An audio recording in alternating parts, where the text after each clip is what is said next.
Bonjour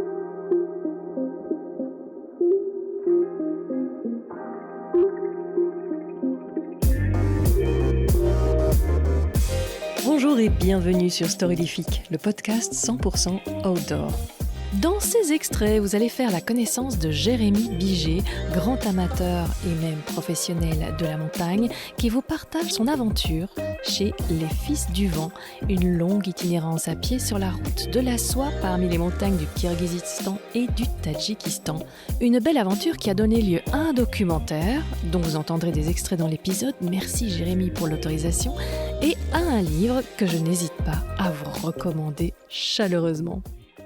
Il y a un moment où quand tu as passé énormément de temps en montagne et que tu as commencé ta marche il y a longtemps, où la montagne dans son entièreté, elle te paraît confortable et tu t'y sens bien, quoi qu'il arrive en montagne, que ce soit la pire des tempêtes ou que ce soit le grand ciel bleu.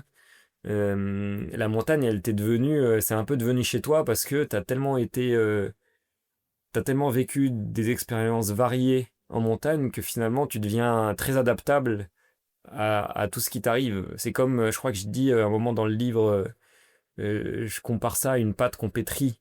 Et au bout d'un moment, la pâte que tu pétris par tout, c'est comme si j'étais une pâte qui est pétrie par tous les événements, par toutes les circonstances qui arrivent. Et au bout d'un moment, la pâte, c'est facile de la pétrir dans tous les sens. Et moi, je suis un peu ça. Et du coup, au moment où tu es capable de t'adapter à toutes les situations en montagne, il y a une sorte de lâcher prise ou de laisser aller et de confiance en chaque événement qui survient parce qu'il doit survenir et parce que c'est comme ça et qui te donne pas mal de sérénité, ouais.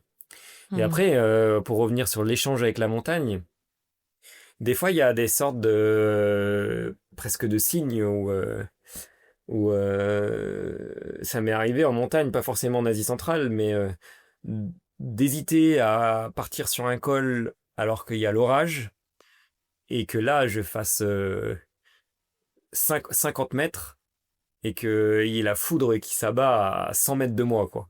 En mode ne fais pas un pas de plus, c'est pas du tout la bonne solution. Et à l'inverse, ça m'est arrivé pareil d'hésiter dans le brouillard le plus total de grimper un col et que là il y a une sorte de rayon de soleil et d'éclaircie très étroit en direction du col et qui me fait dire mais vas-y, quoi. Donc ouais, c'est un peu de l'ordre du spirituel, mais je pense que derrière c'est pas vraiment un échange, c'est pas vraiment un dialogue, mais il y a une sorte de tu respectes la montagne, tu t'apprends à écouter la montagne et elle te dira quoi faire, quoi. Voilà, un dialogue silencieux, ouais. Mm. Magnifique. Le début a été le plus rude dans ton aventure. Là, tu as eu un sacré baptême de début de marche. Il y a eu Ouais. la fatigue, le froid, l'attitude et le vent qui est presque une personne qui marchait à tes côtés, de tous les côtés d'ailleurs, en même temps. Tu peux nous expliquer ce début? Est-ce qu'il y a eu un moment où tu t'es dit, je vais pas y arriver là? Ouais, bien sûr. Alors c'est tout ça, toutes les conditions de terrain qui étaient liées à cette partie du Kyrgyzstan qui est très en altitude, très hostile, où personne ne vit parce que tout est trop hostile. Donc même les yourtes qui sont faites pour résister pour le vent, pas contre le vent, elles ne tiennent pas sur les plateaux d'Arabelle, qui est vraiment un paysage très ouvert, très en altitude, qui est traversé par des vents extrêmes. Et tout ça s'additionnait au fait que je venais de partir et que forcément, le moment où tu pars, tu quittes tout ce que tu connais, tu quittes ton confort, tu sais que tu vas revoir tes proches dans longtemps, si tu les revois, parce que tu as toujours en tête le fait qu'il t'arrive quand même quelque chose quand tu pars dans ce genre de projet, donc c'est assez inconfortable. Ce moment où tu t'arraches à ta routine et à ta vie qui est facile ou qui est confortable en tout cas pour que du nouveau. Loin de chez toi, dans des conditions que tu connais pas. Donc ça, plus le terrain, ont donné lieu à des grands moments de doute, ouais. Où ça a duré bien une semaine en début de marche, où j'ai traversé les plateaux d'Arabelle sans croiser grand monde, ou du moins en voyant des signes de vie de loin. Je pense à la mine d'or de Kumtor que j'ai aperçue au loin, mais qui était peut-être à 50 km à vol d'oiseau, donc c'est une présence humaine très très lointaine, où là tu comprends, tu réalises l'isolement dans lequel tu t'es mis.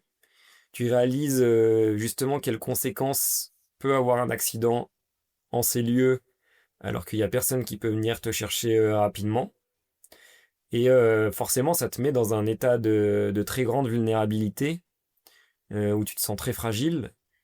Et dans mon cas, ça a engendré du stress alors qu'il n'y avait aucune situation de danger, a priori, qui pouvait survenir puisque je marchais sur des prairies d'herbes rases, sur un terrain plutôt plat.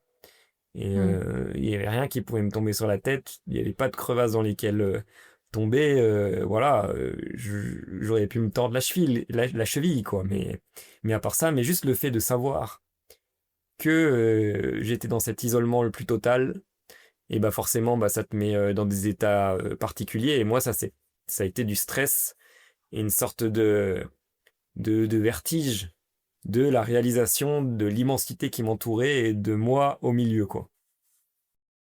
Адатым бар көңіл қалса баспаған, азабымды беріп келді қанша жан. Ушунчалык тағдыр таталы болсо да, чындыгым бар көкүрөктү жактаган.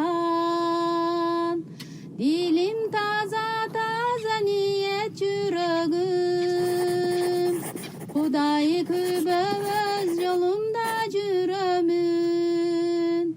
Ачым келген кезди ага жеңдирип, назар шагын сындырып адым бир өнүн. Et ce que j'aime bien aussi dans ce voyage, comme dans tout voyage dans ces contrées-là, c'est à la fois reconnaître un éternel humain, parce que quand il y a des très belles chansons que tu as traduites d'ailleurs, hein, je ne sais pas comment, si tu comprenais tout toi-même. Non. Moi, j'ai rencontré à Auch, donc une ville qui était à mi-parcours à peu près, en faisant des recherches sur Internet, j'ai rencontré une prof de français kirghize. Et, oui, parce que je me dis, c'est en plus, les chansons. Ouais, je me dis, en plus, si ça tombe, c'est du dialecte, donc c'était pas gagné. Ouais, en plus, c'est du kirghize, ouais. Donc, voilà. Mais donc, il y a des très belles chansons, et quand tu les chantes, tu dis, bah oui, voilà, ça nous parle aussi, quoi. Il faut pas être nécessairement kirghize pour les comprendre. Et puis d'un autre côté, oui, complètement, ouais. Il y a certainement des coutumes où tu t'es dit, oula, là, je suis sur une autre planète. Non ? Ouais. Si. Bah, tout ce qui touche à la viande et à comment ils vont ouvrir la brebis et la faire pendre devant chez eux en déroulant l'intestin, etc. Ça, c'est particulier. Le lait de jument, le fait aussi des fois, ils forcent l'invitation un peu. Ils voient quelqu'un arriver, ils vont te faire signe de rentrer dans la yourte, ils vont pas attendre la réponse parce que c'est coutume d'accepter. Et ils vont rentrer dans la yourte, ils vont attendre que tu t'y installes. Et là, ils te mettent un bol de lait de jument de koumis entre les mains. Ils te donnent des boulettes de kourout, donc les petits fromages séchés, impérissables, durs comme du bois entre les mains. Et puis ils te font signe de manger. Mais tu regardes le truc, tu sais pas trop si ça se consomme. Hein. Ouais, je sais pas s'il faut que je me dise bon appétit ou bonne chance, mais... Ouais. Mais au début, tu te dis bonne chance et après...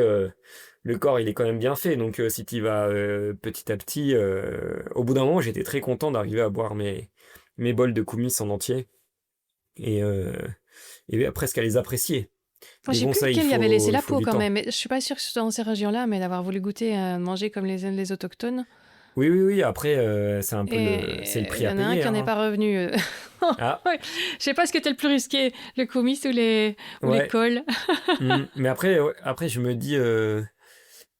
si ton objectif il est de te fondre dans le pays et de quitter un peu ta carapace de touriste, bien que tu la gardes toujours, hein, mais de faire l'effort de t'impliquer, de t'immerger dans la culture locale, et bah le prix à payer, il peut être la maladie, parce que forcément bah, les gens ils mangent pas la même chose que toi, mais par contre... Avec les mêmes normes d'hygiène. Si on me dit à l'avance que je vais tomber malade, mais par contre que je vais manger tous les soirs avec les gens la même chose que mangent les gens dans ce pays, et bah je signe parce que j'y vais pour ça aussi, et j'y vais pas pour manger mes repas lyophilisés à côté d'un campement kirghize, quoi. Ou tes nouilles chinoises sans eau. Mes nouilles chinoises, ouais. Et encore, les nouilles chinoises, c'est déjà un peu plus local. Oui, c'est ça, mais je Parce que faisais référence parce que à la fois où tu avais les- du lait, où on vous Les voyait manger croquer. crus, ouais. Ouais, parce que mais c'est ça se pas- mange bien cru. Ça se mange bien cru. C'est vrai que ça fait sourire dans le documentaire, mais, Oui, c'est rigolo. notamment au Népal, ils mangent des nouilles chinoises crues comme des friandises. Ok. Ouais, Mhm. faut goûter, ça a un goût de biscuit apéro. Ah bah écoute, faut pas que j'aille très loin ici. J'ai ma petite fille, chaque fois que je fais des pâtes, même bien de Bah chez voilà. nous, elle vient me piquer quelques-unes pour les croquer en apéro. Donc, Ah bah voilà. clin d'œil à Amandine. Qu'est-ce que ces rencontres ont pu changer dans ta manière de voir le monde? Enfin, si ça l'a fait, je ne sais pas, c'est pas obligatoire. Hein. Est-ce que tu as... Si, il y a un côté de voir vivre ces gens dans des milieux très hostiles, parce qu'il faut imaginer une steppe, c'est un endroit qui est très ouvert, mais du coup qui est très sujet aux éléments. T'as rien, t'as pas d'endroit où te cacher quand il y a le ciel qui se déchaîne. Mais il y a des gens qui vivent ici. Et ils arrivent à faire avec l'environnement et à se fondre dans le décor. Et moi, c'est ce qui m'a inspiré, c'est à quel point tu peux arriver à ne pas forcer un paysage et à t'y adapter. Et c'est ce que j'essaie de reproduire après dans mes marches, c'est que j'arrive avec mon petit sac à dos. Déjà, j'ai peu de choses dans mon sac à dos pour justement ne pas tricher et ne pas forcer ma présence, mais plutôt jouer avec le terrain pour faire comme les gens font quand ils veulent s'adapter à un vent violent ou pour se nourrir, etc. Et du coup, bah, ça te donne un état d'esprit où tu es très respectueux de la terre que tu foules. Et c'est ce qu'ils m'ont transmis. C'est vraiment le respect de la terre qu'ils habitent. Et à quel point ils sont juste passagers et fils du vent, entre guillemets, c'est un peu ça. C'est fils du vent, c'est qu'ils sont juste passagers du vent, ils sont juste... ils vont s'adapter à la terre par l'intermédiaire de leurs troupeaux, leurs animaux, ce qu'ils cultivent, etc. Mais ça va pas plus loin que ça. Et quand il n'y a plus d'herbe pour leurs animaux, ils vont aller chercher la meilleure herbe un peu plus loin. Et c'est eux qui s'adaptent à la terre et c'est pas l'inverse. C'est pas eux qui ont tout forcé, tout construire dans cet endroit-là pour imposer leur présence. C'est ça, ils vont pas construire un grand mur contre le vent, ils vont pas Non.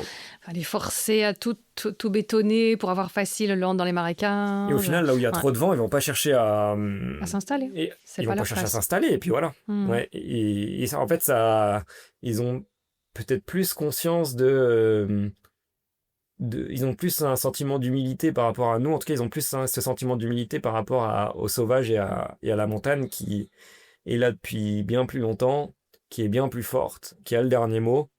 Et pareil, c'est un peu comme le dialogue tout à l'heure avec la montagne, c'est que si tu la respectes, elle te laisse t'installer et elle te laisse vivre, quoi. Mais il y a voilà, ce côté un peu humilité par rapport au terrain qui t'entoure. Qui m'a été pas mal transmis, ouais. Et une conscience aiguë d'en faire partie aussi. Ouais, qu'on a un tout et que c'est pour ça que je parle de fondre, de se fondre dans le décor et c'est pour ça que je prends plus de tentes, par exemple, que je prends plus de trop de choses dans mon sac à dos parce que j'ai l'impression de m'isoler de ce qui m'entoure.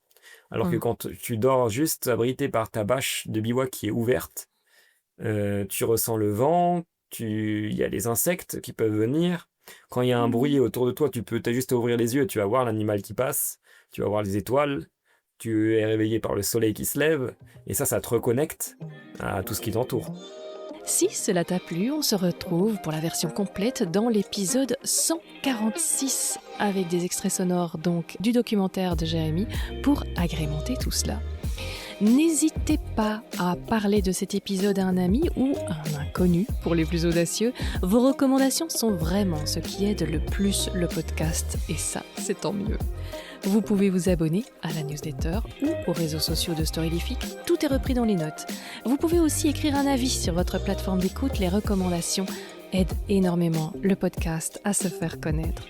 Bel été à tous et au plaisir de vous retrouver en septembre avec déjà du beau monde en perspective. J'ai hâte de vous présenter cela. À bientôt donc et bien sûr, quoi que vous fassiez cet été, faites-le bien.